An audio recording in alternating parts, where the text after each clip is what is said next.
Hi అండి, బాగున్నారండి అందరూ? ఏమండి, మేము తిరుపతి జూ పార్క్ వెళ్ళామని చెప్పాం కదండి.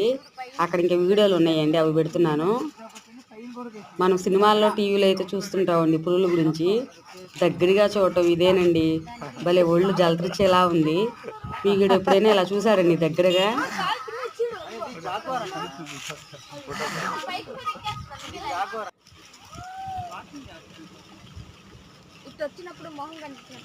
అవి అక్కడికి వెళ్ళిన తర్వాత మనం ఒక వ్యాన్లో అలా తీసుకెళ్తారండి.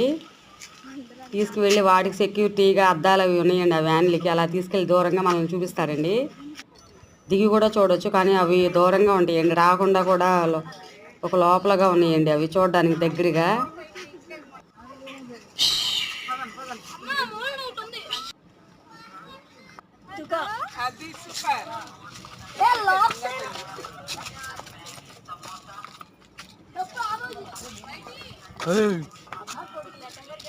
భలే ఉందండి దగ్గరగా చూస్తుంటే చూడడానికి.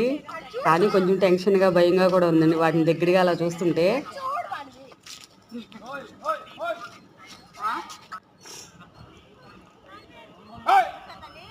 ఒకటి రెండు చాలా తిరుగుతూ ఉన్నాయండి. ఇంకా అక్కడక్కడ చెట్లలో మధ్యలో అక్కడక్కడ పడుకొని ఉన్నాయండి. చిరుత పులులు, మామూలు పులులు అవన్నీ కూడా ఉన్నాయండి. అవన్నీ చూడడానికి చాలా ధైర్యం కావాలండి దగ్గరగా వెళ్ళి చూడాలంటే.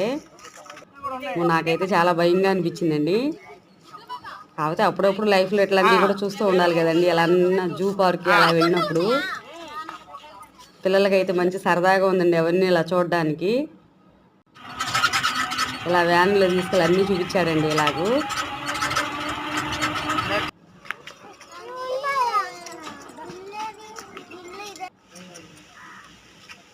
నాకు దీని పేరు అయితే ఏం పెద్దగా తెలియలేదండి. దీని పేరు ఏమంటారో ఏమో తెలీదు.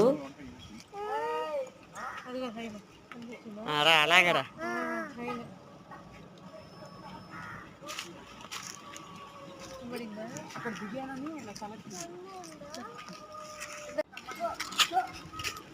ఎలుగుబంట్లు కూడా చూపించారండి. కానీ ఎలుగుబంటు అది లోపల గుహలో ఇంకా వచ్చి మళ్ళీ వెళ్ళిపోతుందండి. మనకి దగ్గరగా అయితే చూడలేదు. మనం తీసేలోపు అది వెళ్ళిపోయిందండి లోపలికి. ఇంకా ఆపేసే టైం అయిపోయిందని చెప్తా ఉన్నారండి. సాయంత్రం 5 వరకే నో ఎంట్రీ అని చెప్పారు. మీరు కూడా ఇలాంటివన్నీ ఎప్పుడన్నా చూస్తున్నారండి? కామెంట్స్లో పెట్టండి.